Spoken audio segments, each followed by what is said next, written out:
walking through a ghost town. Y'all ain't playing my sounds. Don't tell me to calm down. Don't tell me to calm down. Only time I go backwards is when I wanna moonwalk. Don't test me, my mood's wrong. Don't test me, my mood's wrong. We are who we say that we are. You were lost in the stars, and it's all from the start. Never running no pace, never on the right page, but we still read that book, and we still run that race. Ay. Mississippi Racer riding out, no shortcuts, no time for that. Mississippi Racer riding out till the wheels fall off, I'm driving that. Mississippi Racer riding out, we'll stop burning, strike the match. Mississippi Racer riding out, red light, green light, red light, good night. Ay. Red light, green light, red light, good night. Red light, green light, red light, good night. Red light, green light, red light, good night. Red light, green light, red light, good night. Time to chill, don't sweat it. Good morning, good morning, good morning. Listen, I'm starting to get comfortable sitting here filling in for Chris every once in a while. My name is Gene Walzak. I'm filling in for Chris. Chris has a little internet issues. And as always, the host with the most, he's Mo Betta. Mo money, Mo problems, Mo Betta. How you feeling, Mo? I'm doing great. Feel good Monday, man. Ready to get into it. How was your weekend? Did you have a good weekend? I had a great weekend. My daughter graduated high school Saturday. So yeah, it was big. I went to my godson's birthday party. I was at a godson's birthday party at a trampoline park, which I will not be jumping in. And then went to the Phillies game Saturday night and got a chance to watch them win. And thankfully, my man, Ranger Suarez, is not hurt. But congratulations to your daughter graduating. You graduate where? It's in Greenwood, Indiana. Oh, well, like 12th grade, high school? Yeah, high school. Yep. That's awesome. Does she have a college picked out? Is she going to a Big Five school? She's going to a drama academy. Oh, that's even better. That's even more fun. She can take our jobs. Yeah. Yeah. Well, she's got the personality for it. That's for sure. Well, we had a fun sports world this weekend. And it wasn't very eventful. Like the baseball ran its course. There's no basketball right now. We're preparing for the NBA finals. I seen you guys talk about it a little bit Friday. But we did have some, and this is always fun when it leads the news. We did have some WNBA action. And it's not about the WNBA that I want to talk about, really. It's not about Sunday either. It's not about Caitlin Clark getting blown off the court Sunday versus the Liberty. It's about Friday. And it's about the Chicago Sky Indiana Fever game that happened Friday. If you're living under a rock and you haven't seen it, there was a really hard foul that was thrown at Caitlin Clark on Friday. And it was one of those type of fouls where you're like, that's not a basketball play.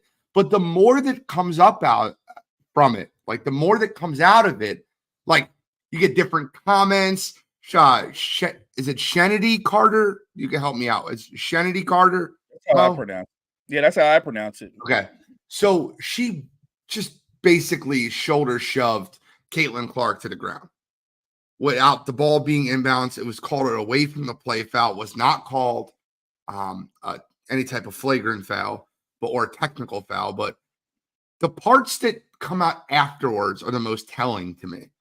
Like the different angle, like the Angel Reese standing up off the bench, spearing the foul, the hard foul. That was interesting. Or I'm not answering any Caitlin Clark questions in the media. That was interesting. And then, because she didn't want to answer any questions in the media, she went on Twitter or X to talk about what does she bring to the league outside the three ball. Not really a conversation piece. Draymond Green gave a comment and he said the Indiana Fever need an enforcer. Yeah. Which Shenedy replied to that saying it's just basketball, grow up.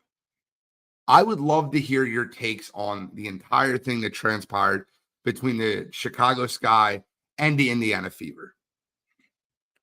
So when I first saw the incident, the first thing I thought immediately, there's going to be some kind of technical foul, or at least a flagrant foul. It not only wasn't a basketball play, she came from the opposite side of the court to build up momentum to just randomly run up into Caitlin Clark and send him crashing to the floor. And what blew me away was in the moment, one of her teammates was right there. No reaction, no shove, like, hey, don't do that. Or I was like, where are her teammates in that moment? Like, just to like say, we got you. And the aftermath and the post game, Kennedy didn't want to talk about immediately she said no Caitlin Clark questions. Yep. And I was like, no, you got to stand up and answer that. Like, tell me why you made that play. Like, tell me you would have done that to anybody, no matter who it was, because it's just a basketball play in your mind.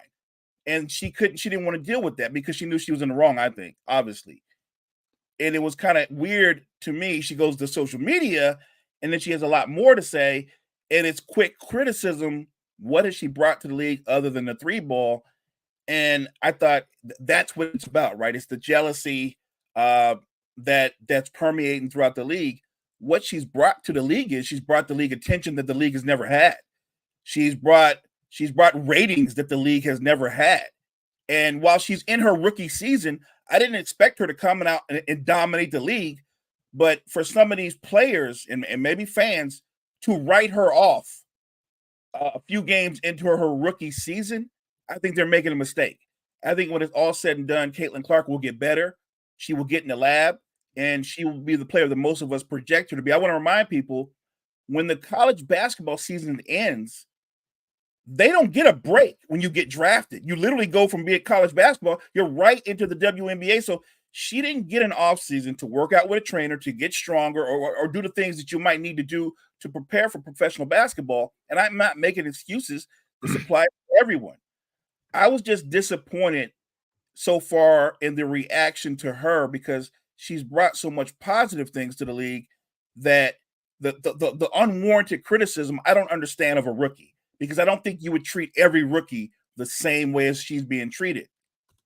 And I'm disappointed because I love what Draymond said when he said they do need an enforcer. They need, for what it's worth, they need a Charles Oakley type person to come in there and have Caitlin Clark's back, because right now, she's taking a beating, and people are like, well, don't cry, is rookie hazing? No, this is more than that. This is beyond. I don't see the rookie hazing to Cameron Brink. Right. Right. Reese. Right. It's not. This isn't rookie hazing. She's literally being targeted by pretty much every team in the league. And I'm good with good physical hard play. You can even get in a rookie's face and say, welcome to the league, if it's within the framework of the game. But right now, it feels more like intimidation, or at least trying to intimidate Caitlin Clark. And to her credit, she's just going to play. She said, I'm just going to focus on playing. I'm just going to keep trying to get better. And I like that about her. I'm just disappointed in the overall reaction to her from her own league. So my question would be, do you think that, all right, so like maybe it's multiple choice. Maybe I'm missing something. Do you think that Caitlin Clark is like this bad person on the court and the things that she says to people, or she's really a bad teammate? Like, because I've never seen, like, I'm perplexed, right? Is it because she's got so much hype coming out of college? Is it because she beat UConn, and a lot of these superstars there in the WNBA are part of this like UConn fraternity? For sure. I don't know what part of it is the reason that she's getting so much hazing. And I think that, and let me just be clear, Kyle Edwards brings up a great point. Could part of that be because Caitlin Clark is advertised as the only reason to watch the NBA? So maybe it's a jealousy piece. I want to hear your opinion of, is it she's a bad teammate, a bad person, and you just don't know it? Is she overhyped and the players in the league don't like it? Are they jealous? Because for her to say what she's brought to the league is just the three ball, right? Laughable. Because I just want to be clear, the Atlanta Dream moved both of their games outside of their 3,000 seat arena to the Atlanta Hawks facility. The Los Angeles Sparks moved their game from their facility to the crypto, to where the Lakers play. They have chartered flights now. They have large endorsement deals. She is the second athlete ever to have a basketball branded after her. Correct. Through Wilson. So my question is, why? What is your opinion? Why? And we can all debate why. I'd like to hear from you in the chat, Kyle Edwards made up a really good point there. What's your thought? I think it's a combination of all those things. Now, I'm not talking about the bad teammate thing because I don't think she was a bad teammate. Not that I know of. I've heard nothing like that. But I think the hype. She came in with a lot of hype, as do a lot of great players and a lot of great in other leagues. They come in with a lot of hype. I feel like there's been a backlash towards her, but she can only play basketball, right? She's the basketball player. The hype is generated by us, the fans, or the media, or things of that nature. She doesn't generate that. I don't understand how the players have this big grind against her because, like you said, people are changing out where they're having their basketball games and going to bigger venues because she moves the needle. And whether you love her or you're somebody that wants to see her fail, and I do believe there's people out there that of that mindset, you want to come see her. You want to come watch her play. And that's good for the league. That's not just good for her. That's good for everybody that's in the league. And I don't understand how they don't know that she's bringing value to the league. She's bringing in, Gene, people who don't normally watch the WNBA. She's bringing in casual fans. I've watched the W for years, and I still enjoy it, but she's made me watch it more than I have in recent years. Well, the fun thing to me is the fact that it's now a lead story. It's talked about on ESPN constantly. Like the WNBA would be like a click in between two sports. Let's give you quick highlights. You're going to get 4 games in 34 seconds. You'll see one shot as the Fever lose to the Sun, and then you'll see another shot as Diana Taurasi and Phoenix lose to the Sparks. Like you'd see that. Now you're getting like topics. Players are talking about it constantly. I look at it, and I also kind of want to touch on the Angel Reese, Caitlin Clark thing, because right before they played in the semifinal, or it was the Elite Eight to go to the Final Four, right before they played in that game, Angel Reese let everybody know, me and Caitlin are good. It's just basketball. We're on the court. We're good. We're friends. I love Caitlin, blah, blah, blah. But ever since that game, I feel like Angel Reese has went out of her way to throw shade towards Caitlin Clark multiple times. And what I mean by that is, so she took the tweet out. She's like, just off wins, not off of name recognition, and then deleted the tweet. She stood up and like loudly cheered when the flagrant foul happened. I've never seen a player just stand up and just like, yeah, that's great. That flagrant foul was awesome. I don't know, man. I just feel like there's been a shade thrown, and I don't know what it's for, and I don't know why it's there. But I have one more question on it after that. But what are your thoughts on the Angel Reese situation? So I feel like in this whole situation, Angel Reese has been disingenuous. Clearly, they're not good. They're not good. They're not good if you're going to cheer her getting basically ran into from behind. And even though that's your teammate doing it, you don't cheer your teammate doing that. That's not a moment to jump up and cheer. And I just wonder, had it been anybody other than Caitlin Clark, would Angel Reese jumped up and cheered? And my gut feeling is, of course not. Of course not. So clearly, even though she's mega popular in her own right, she doesn't move the needle the way Caitlin Clark does. And that bothers her. Look, Angel Reese is a terrific player. She may go on to have a better career than Caitlin Clark. We don't know. But I'm disappointed. Like, if you're a competitor, I want to play against you. I want to beat you. But in the bigger picture, if Angel Reese and the rest of the WNBA players want to win, you should want Caitlin to be what she's projected to be. The better she is, the bigger, the more attention that she brings to the league. Why would you root against that? All right, so I want to bring this part up because this was part of my personal opinion. Kyle said also with that hype, the Fever aren't winning and she's not shooting well while getting all the attention from the media. Kyle's right, okay? Like, she is not shooting well. The Fever aren't winning, and she is getting a lot of the attention from the media. Let me just be clear when I say that. My question I would like to ask you is this. What WNBA rookie is doing well? That's one. And then I'll piece that together with the second part. Were the Fever not the number 1 pick because they were the worst team last year? Right. I'm glad you brought that up. Right. They're not winning games because they're a really bad team. You get the first pick for a reason. And I think they thought, well, she's going to come in and immediately they're going to go from worst to first. It doesn't work that way.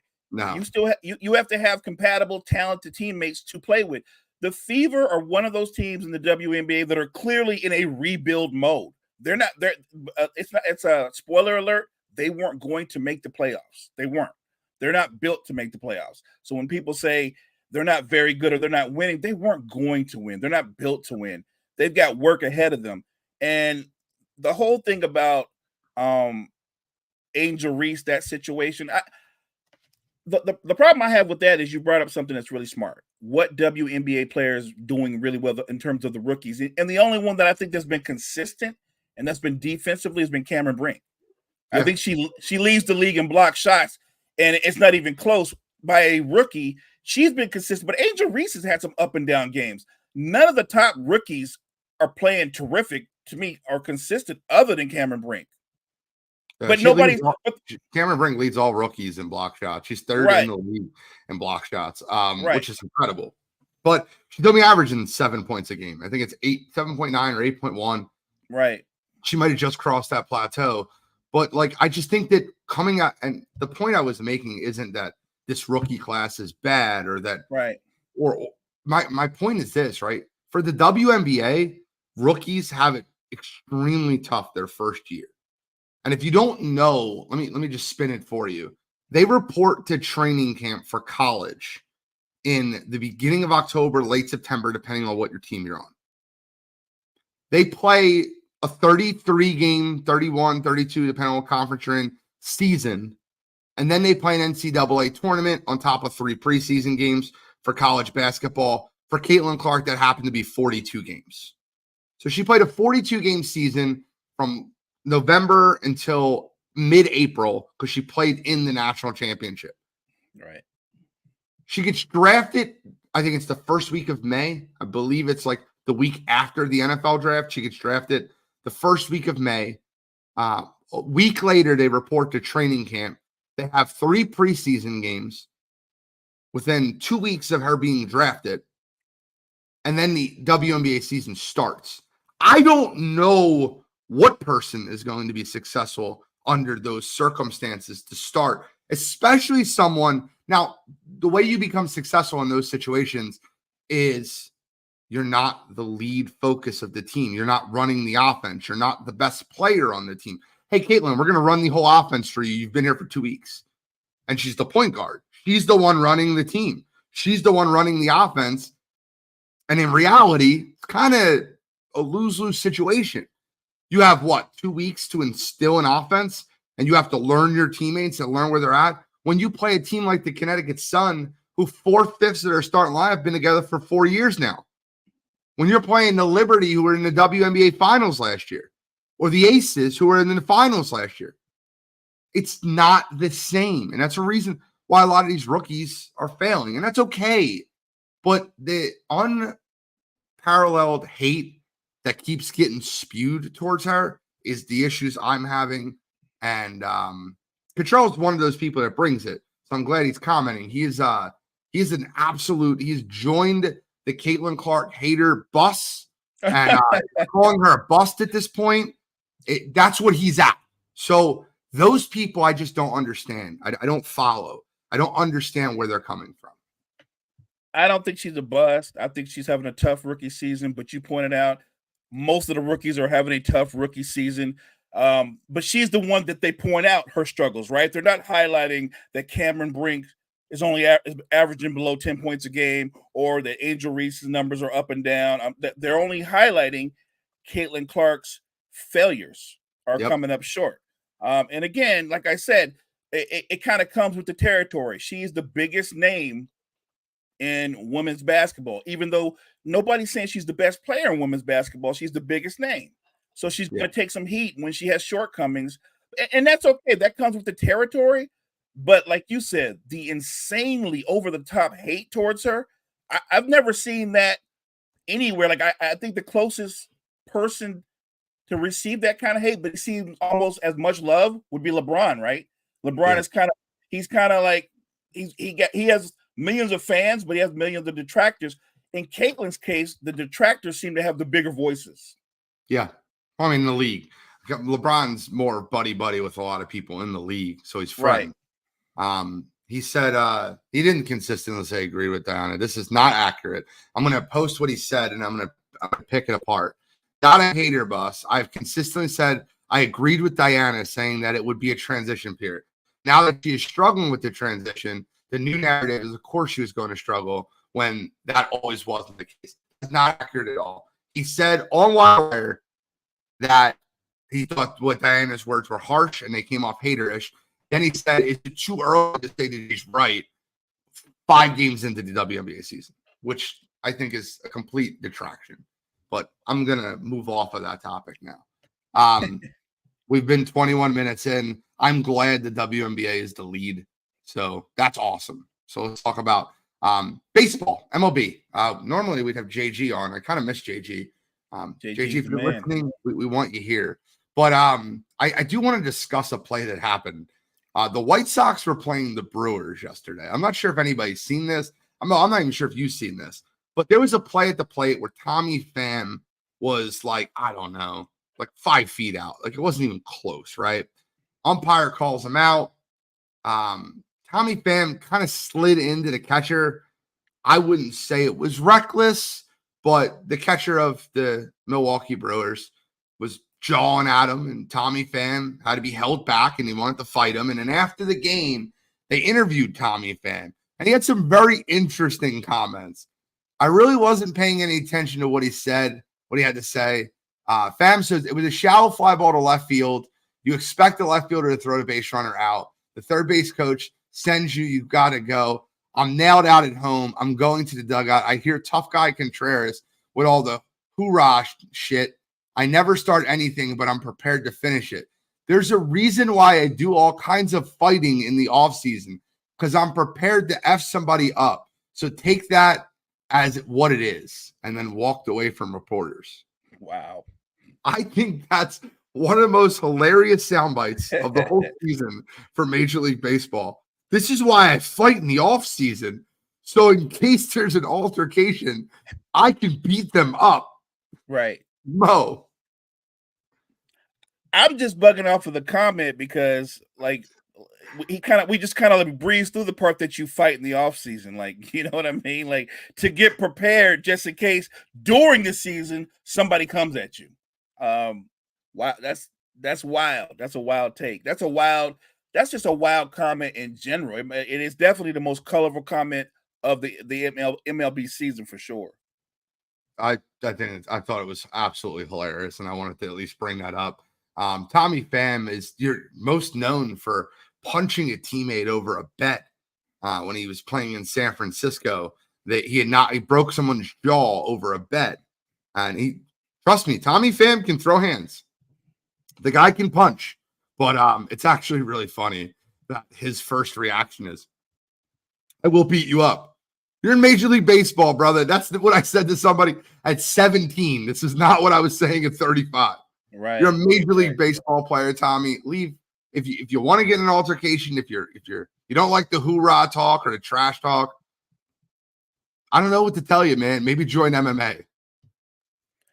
Join MMA in the off season. Do some celebrity boxing. Do something outside of your league, because if you actually go around beating guys up, you won't be playing much longer. Baseball's been fun, right? And the Yankees and the Phillies are listed as the top 2 teams in all of baseball. The Yankees have overtaken the Phillies for the first time since May 1st as the number 1 team in baseball percentage-wise. They're 42-19. The Phillies are 41-19. Half a game, but still, the Yankees have been playing incredible. But the part that stands out to me most about the Yankees is they've been doing it all without Garrett Cole, their number 1 pitcher. Garrett Cole is making his first rehab start tomorrow, and they're expecting him to come back by the end of June, slightly before the All-Star break. Now, if I'm the Yankees and I continue winning throughout June, I might hold Garrett Cole back until after the All-Star break and make sure he has as much rest as possible. But what I do want to talk about is the middle of that lineup. Aaron Judge gave the entire baseball world a month to catch up. He hit terrible for the month of April. And since then, since May, Aaron Judge has been absolutely scorching hot. And you have Juan Soto, who's now has 17 home runs. He's third in baseball. Killing it. Soto's killing it. Aaron Judge is leading baseball with home runs with 21, and that's your 2-3 for the Yankees. Can the Yankees overcome what most people thought was lackluster pitching with a lineup like that? And that's the question I want to ask, because they've gotten great pitching out of guys that just aren't awesome pitchers. Marcus Stroman, who's been a journeyman his entire career, is 5-2 with a 2.73 ERA. They got 8 quality starts out of Carlos Rodon, who essentially, in just my opinion, he's on 1 year, off 1 year. He was terrible last year. Nestor Cortez has pitched well for them. Lucas Gill has pitched well for them. That's their other 4 when Garrett Cole comes back. Can the Yankees here's an easy question. Do you think the Yankees can finish as the best team in baseball?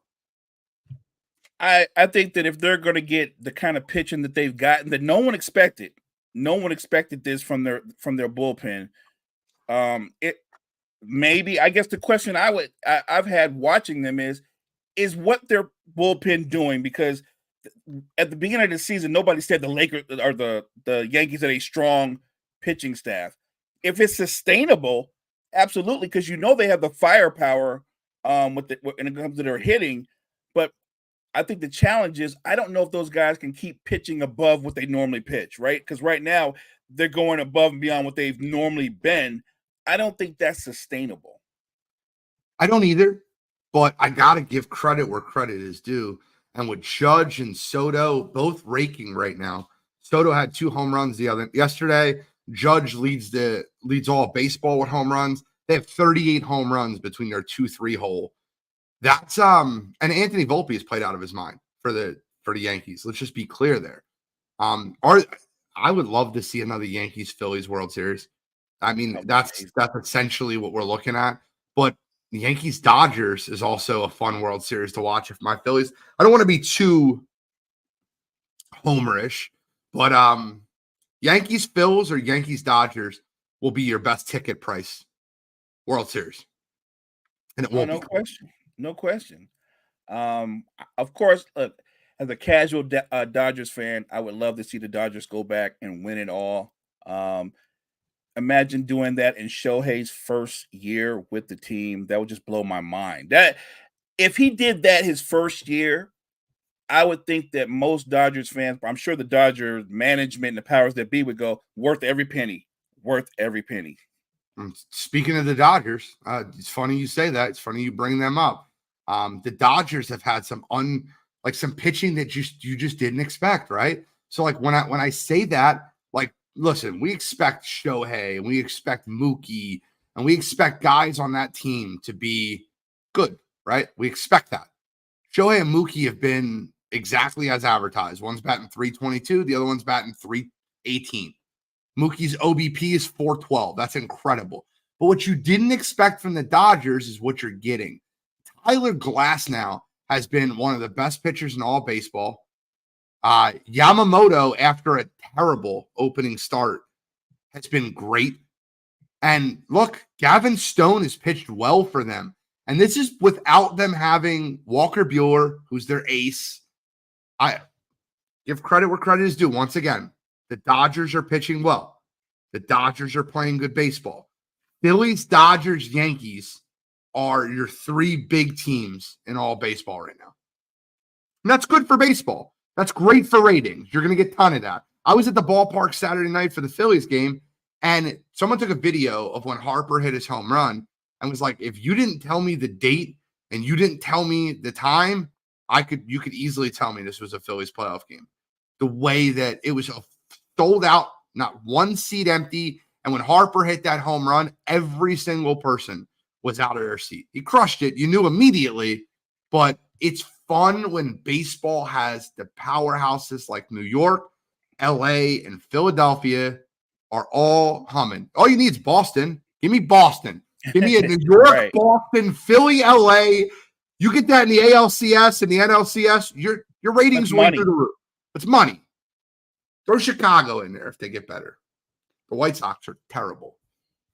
But just wanted and the Phillies are really, just a quick Phillies point, they're really in a lot of trouble as far as the injuries continue to creep up. They're not in trouble like Atlanta is. Now, I know JG might be listening, and Acuna out for the year, last year's NL MVP. This year's projected Cy Young, Spencer Strider out for the year. You lose your best pitcher and your best position player in the same season, you normally aren't there. The Braves are so good, they're still competing. Right. But, man, got to give credit where credit is due. That's the theme this morning, Mo. Credit where credit is due. I give the Braves credit for still hanging around. Yeah, I mean, like you said, you lose your best pitcher, best position player. I thought the Braves would falter. And I know JG had come on before, and he talked about how their farm system wasn't quite what it was, but it looks like the guys that they have, they've done next man up. And I think the Braves are still competitive, and I wouldn't count them out. But because I'm worried as a Dodgers fan, like, again, it's similar to the Yankees. If the pitching is going to be there, if they're going to do what they've done so far and they can sustain that, the Dodgers are going to be dangerous. They're going to be right there. But isn't that always the key to baseball? Your pitching. How you can have all the hitting in the world, but if you don't have good pitching, you have problems. We have breaking news, Mo. Is there a breaking news button here? I don't know. I've never been on a morning show when breaking news have happened. This has just happened. It's the headline of ESPN. The Minnesota Vikings have agreed to a historic contract with wide receiver Justin Jefferson. 4 years. Take a guess on the amount for a wide receiver. Let me see. I'm going to guess it was somewhere in the range of $150 million. They were absolutely 3 years or 4 years, $140 million, $35 million a year for Justin Jefferson. The rookie quarterback over there, JJ McCarthy, gets his number one target locked up for 4 years. The Vikings, now listen, you can pay him on that scale because you're on that rookie contract for a quarterback. Justin Jefferson got paid. And if any receiver in the NFL has earned the bag, Justin Jefferson has definitely done that in his first 4 years in the NFL. He's a beast. When I saw the contract that Waddle signed last week, that's what made me guess, well, if Waddle got over $100 million and I think 86 of it or something is guaranteed, Justin Jefferson's getting at least $150 or somewhere in that range. $110 million guaranteed. It's the highest not paid non-quarterback in NFL history. It's deserved. It's not bad, not bad at all. And like you said, it's a beautiful thing when your quarterback is on that rookie deal. You can make those kind of contracts, make those kind of deals as long as he's under that rookie contract. I do have other news that came out this morning at 8:00. The Giants are expecting tight end Darren Waller to retire. The news is out of, New York is thinking that Darren Waller is retiring. He has not shown up to minicamp or non-mandatory minicamps. He had just out of a relationship, and I don't know if you've heard the song yet, Mo, but I'd advise you not to listen to it. It is one of the worst things that your ears will ever listen to. But he wrote a love song, like a breakup love song. I'm not gonna lie to you, man. Darren Waller has been one of the biggest failures in the history of football after signing with the Giants. Like, Waller, I felt like was a great story for the Raiders.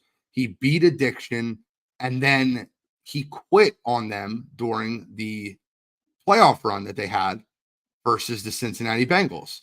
So, hey, listen, maybe it's the Raiders organization. They had a lot going on there. Moves over to New York. New York pays him handsomely, and he's been a no-show.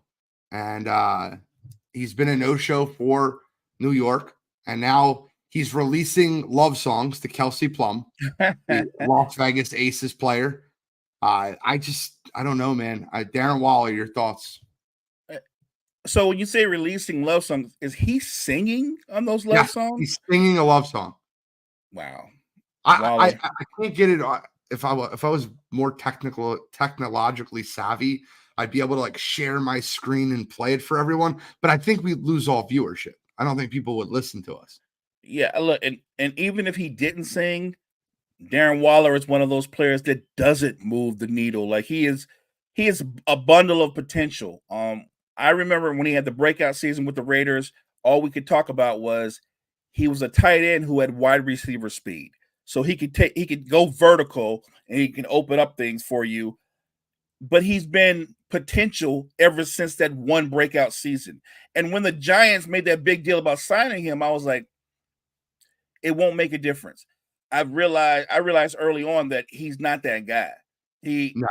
he is one of those guys that's content with doing just enough, but never doing more than what he should do with his God-given abilities.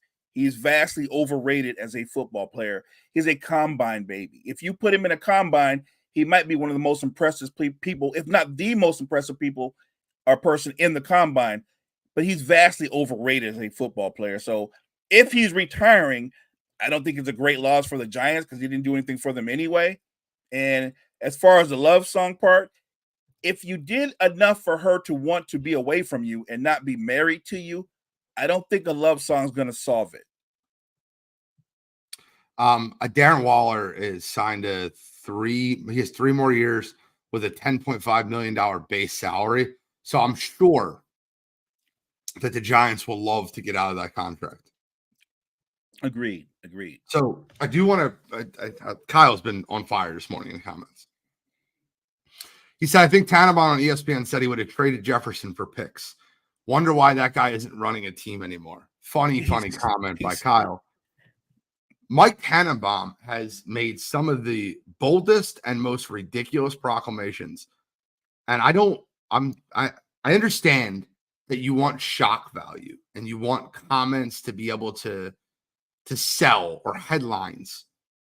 But man, you can't make a bigger buffoon of yourself than Tannenbaum has over there on ESPN. Your thoughts on Tannenbaum?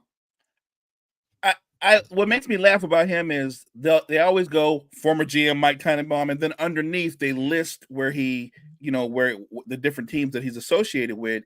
But when you hear him talk or hear some of his takes, you wonder how he lasted that long. Like I think I heard the take where he said Russell Wilson would be much better off if he became Aaron Rodgers' backup. I don't understand why that would make any sense.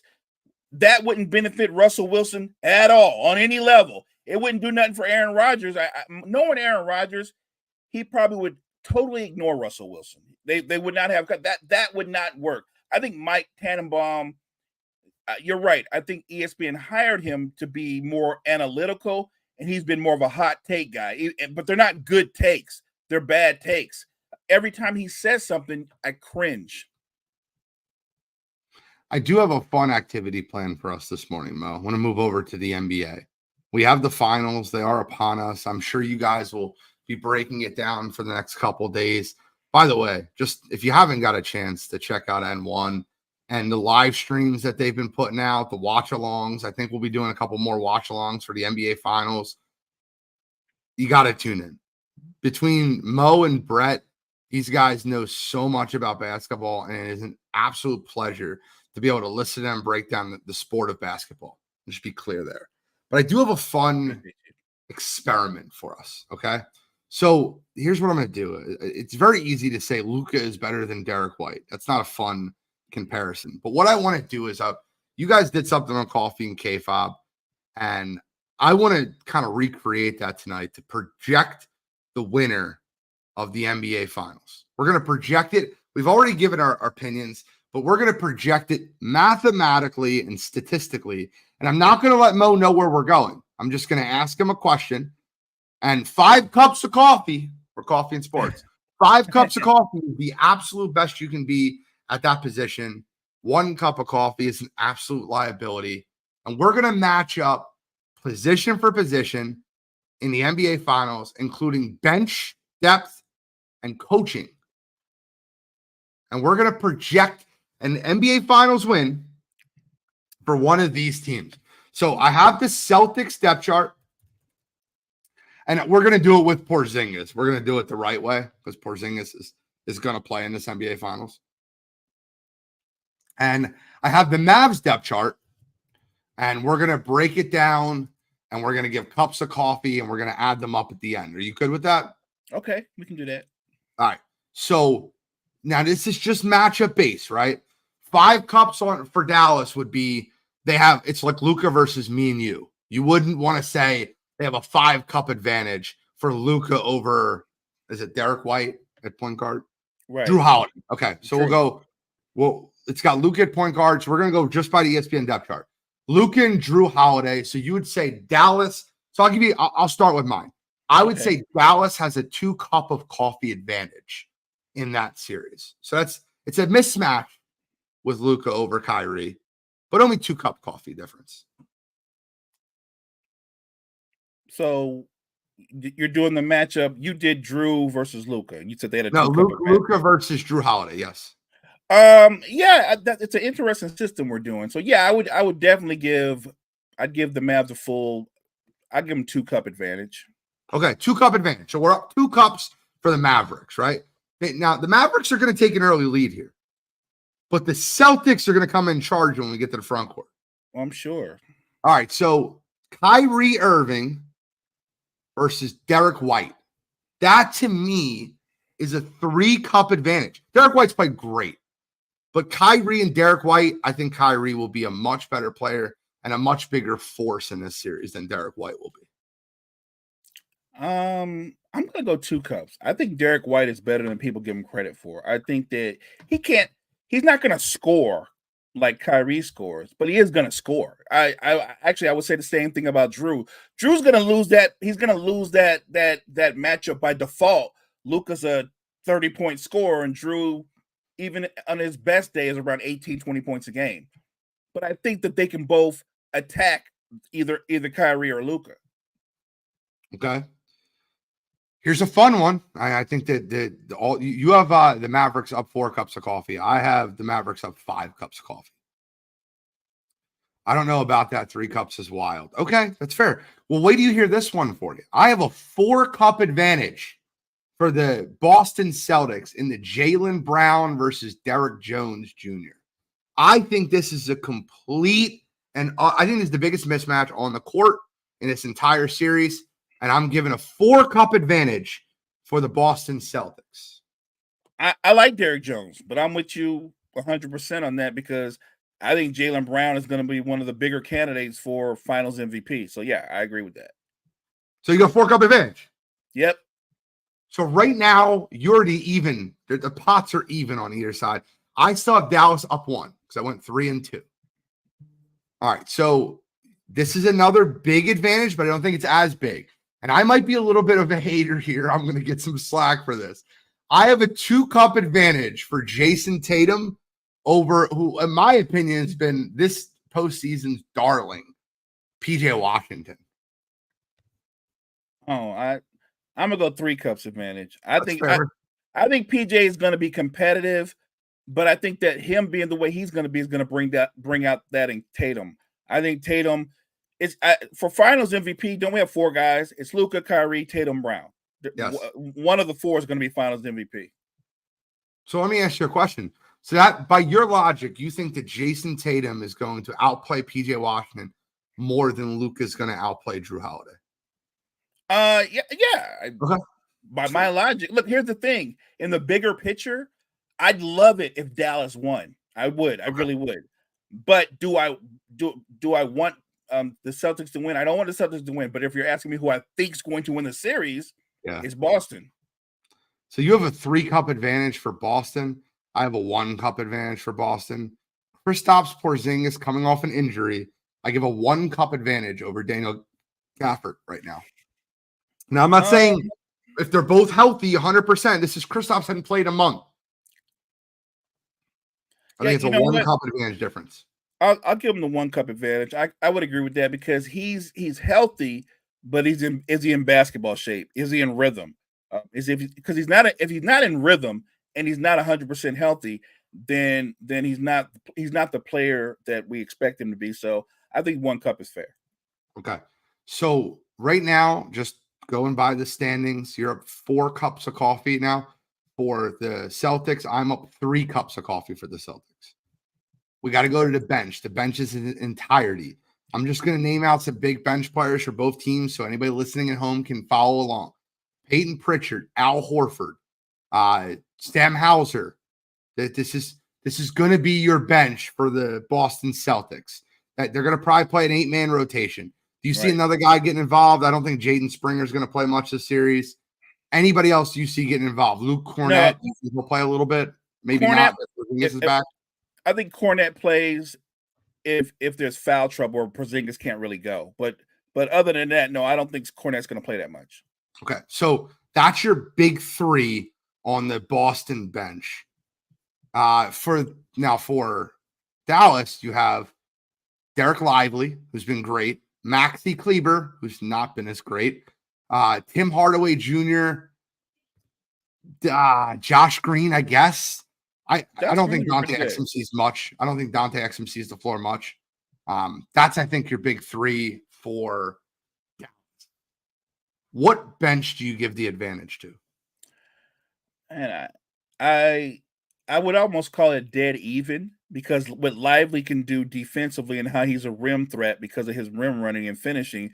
But then what Al can do is he can stretch the floor and hit the 3.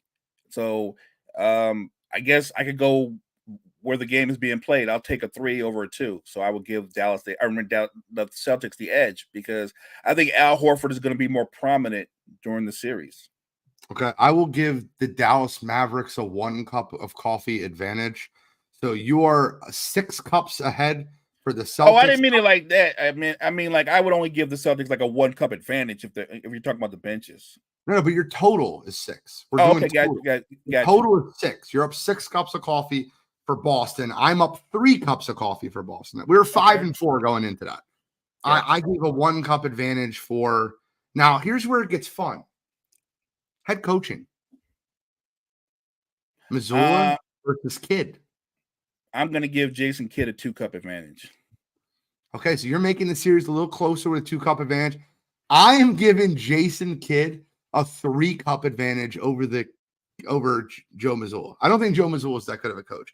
Now, where I think Joe Mazzulla gets a ton of help, and it's just my personal opinion, is I make Bucks like Milwaukee because like Sam I could sell. And I think his assistant coaches are helping him. But his in-game management of players and his down the stretch, last 3 minutes of games, I feel like the teams come out flat way too often. How often have we talked about Boston losing game 2 at home in a game where they're supposed to win the game by 10, 12, 15 points, and they deuce it away at home? Right. I'm going to give a 3 cup advantage for Jason Kidd here, which will even me out. And you are down to 4 cup advantage for Boston. We're going to the last thing. This will be the decider. Home court advantage. Do you get Boston, Dallas?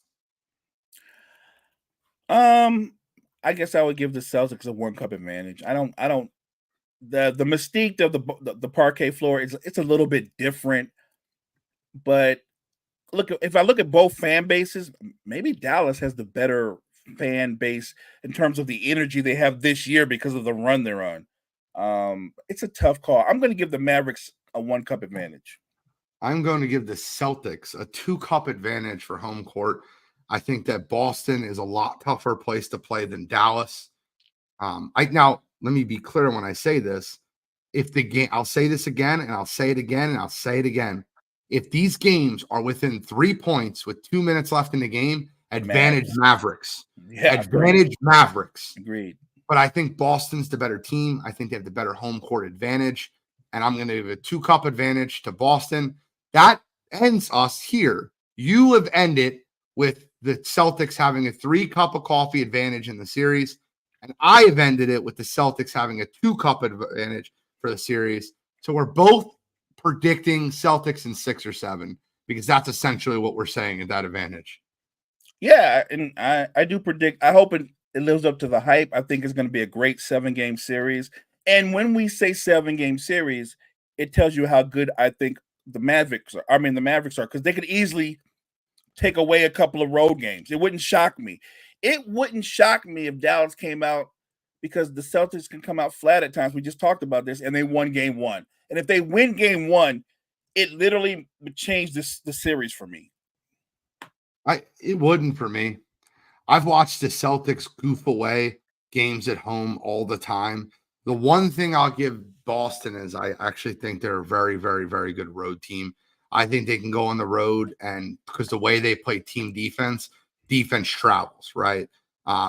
Offense is, your role players play much better at home than they play on the road. But if I'm being honest with you, I think Boston has a very unique set of skills in which their role players actually step up in the biggest moments. I'm talking Derek White. I'm talking Drew Holiday. I'm talking Average Al. I'm talking Kristaps Porzingis. I don't think home road splits affect them as much as they'll affect guys like PJ Washington, Gafford. I think they'll affect them. Derek Jones Jr.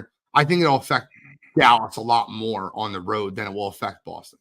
Well, I think the teams are different this way, though. I think when you have a Drew Holiday and a Derek White, they've seen and done everything. Yeah.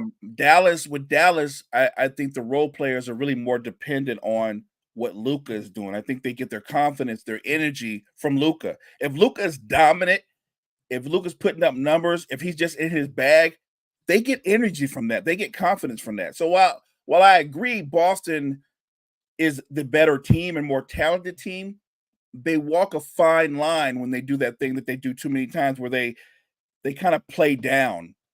And in the finals, you have to play up to your competition, not play down. And in the finals, the pressure is that much more intense. Like, both teams feel pressure. But if we're being honest, Boston feels more pressure than Dallas feels.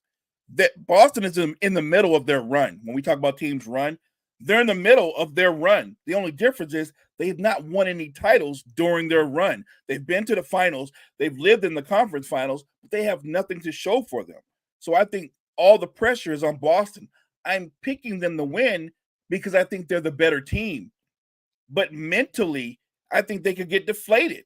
I think if they came out and lost game one, and people just shrugged it off and said, they'll just bounce back I think it's a completely different thing if you lose game one in the NBA Finals. I think it's a completely different thing if Jason Tatum and Jaylen Brown get in each other's head about this is starting to feel already like what happened against the Warriors. It becomes more mental. And when you let the mental overweigh the physical, when things are going bad, that could spiral. It's not like I'm trying to change my pick, but I think that the scary thing about Dallas is they have two great players that no matter how good your team is playing, they can deflate you with great shot making. First of all, I completely agree with you. And I think that Kyrie and Luka are undefendable. Like, you cannot, they're going to be their own worst. Like, you can slow them down, but you can't stop them. They're just too good. When they're on offensively, it doesn't matter what you throw at them. They're going to make you so frustrated trying to stop them. I just really feel that way. But I do want to just a little fun couple things to wrap up. Let's see how much Mo has been following up with the NHL finals. Yeah. Mo, who's in the NHL finals? Play a fun game. Yeah, I'll tell you right now. I don't know. Is the New York team in there? I think they were talking about them. I don't know. They lost in the Eastern Conference Finals. Yeah, I think the last time I heard about it, Messier was on TV, so I was like, I think they're in it. The Florida Panthers beat the New York Rangers in the Eastern Conference Finals. The Edmonton Oilers beat the Dallas Stars in the Western Conference Finals. You have a finals of Florida versus Edmonton. I don't know if my parents would have ever projected this finals. These are two very, very low market hockey. Well, Edmonton's no longer a low market hockey team. They were for a while. But this should be a fun final. It's just literally just for fun. I know you don't know much about the teams, but I'm going Florida in 6. Just by default, because I know that he used to play there, I'm going to take Edmonton because of Gretzky, even though he has no connection at all to them currently. All right, so you got Edmonton, I got Florida. We'll keep track of that. We're really big hockey guys, as you can tell. Yeah, and then the last thing, news that came out over the weekend, Jake Paul and Mike Tyson's fight has been called off, postponed. I think Mike Tyson had a few ulcers that flared up, and he's no longer contributed to be able to cannot fight, and they're postponing the fight. Jake Paul is very upset about this, and yeah, your thoughts on Jake Paul, Mike Tyson? I think them not fighting is the best thing that Mike Tyson can do. I'm glad. I don't want to see an all-time great get beat up by a guy that's almost 30 years younger than him. I don't need to see a young guy beat up an old guy. I have no interest in that. A lot of people were excited. They're like, look at Mike and look what shit. He looked great hitting the heavy bag, and he looked great shadowing his trainer, but the heavy bag and the trainer don't hit back. And the last time I saw Mike Tyson fight, I believe he was 37, and he got beat up by a bartender. So if you're going to get beat up by a bartender at 37, why would I think you would do any better at age 58? You would. I got to slow you down there, Mo. Just 2 years ago, Mike Tyson beat up a very old Roy Jones Jr. in a senior match. Right, a very old. Right, it was two old guys beating each other up. That's fair. If you want to see something like that, that's cool. Bring Larry Holmes up the old folks' homes, and they can fight. He can fight Mike Tyson. But I don't want to see Mike Tyson fight some dude that's going to beat him up. It's not necessary. It would only benefit Paul. It doesn't benefit. Even if Mike Tyson were to miraculously win, it wouldn't benefit Mike Tyson. He's Mike Tyson. I think the best thing Mike can do is just keep coming up with excuses to postpone it, and then eventually let the fight fade away. But don't fight. But so here, the only thing that makes me question this, do you know what the betting odds? So, and I mean to say this, like, I'm not sure how big of a betting fan you are, but like, do you follow how odds work with favorites and underdogs? Okay. Do you want to take a guess on what the betting odds were? Jake Paul's obviously the favorite. He's the younger guy. He's a professional boxer. Do you know what his favorite what he was favored by? I have no clue. So we'll go by FanDuel. Those are one of the biggest sports books. He was a minus 205 favorite. Mike Tyson was a plus 156 underdog. That lets me believe that Vegas thinks that a lot of people are going to be betting on Mike Tyson, and they're trying to keep the action light in case Tyson does stun him. Because I looked at that fight and just, I set my own odds in my head before I look at them. And I thought Paul would be a minus 500 favorite and Tyson would be a plus 350 underdog. By those odds being that close, I don't know, man. Maybe they're worried about a Tyson knockout. Maybe they're worried about Tyson knocking. And I'll tell you right now, everybody that tunes into that fight outside of Jake Paul's team will be rooting for a Mike Tyson knockout. And everybody that tunes into that fight will be rooting for a Mike Tyson knockout, and it would have to be in round 1 or 2. And because Mike won't have anything left beyond that at best. Everybody. You see how I knocked out Galifianakis in The Hangover. He still has it. Yeah. And but you know what? Galifianakis didn't get to train. He wasn't ready. I'm just saying, like, I get why people want to believe that, well, it's Mike. He only has to catch him one time. Yes, you could have said that, but you could have said the same thing about Mike when he was 37 and the bartender was beating him down. You when you get older and slower, you don't get faster. You just get older and slower. He is now 20 years past that time. Anybody that bets money on Mike Tyson, you're probably just a gambler that likes to gamble. But if you really know about fighting, he's going to get beat up. I can't tell you that Paul's going to knock him out, but he's going to beat him up. And I don't want to see I don't think the fight goes 10 rounds. Yeah. It's a sanctioned fight. I don't think it goes 10 rounds. So I think it ends with the stoppage. Yeah. All right, Mo, we are at our time. Close us out, my friend. I feel like the hour speeds by with me and you. It does. It flies, man. Hey, thank you guys so much for tuning in. We appreciate you. Make sure you check out all the great content that we have at the Wire to Wire Network. You guys have given us the trifecta with your shares, your likes, your follows. I'm asking you one more request. Stay with us. Stay with us. We are growing, and we are growing because of you guys. We appreciate you so very much. Wire to Wire Network. Check us out. Our first 1 million view week last week. Thank you so much for everybody. Have a great day.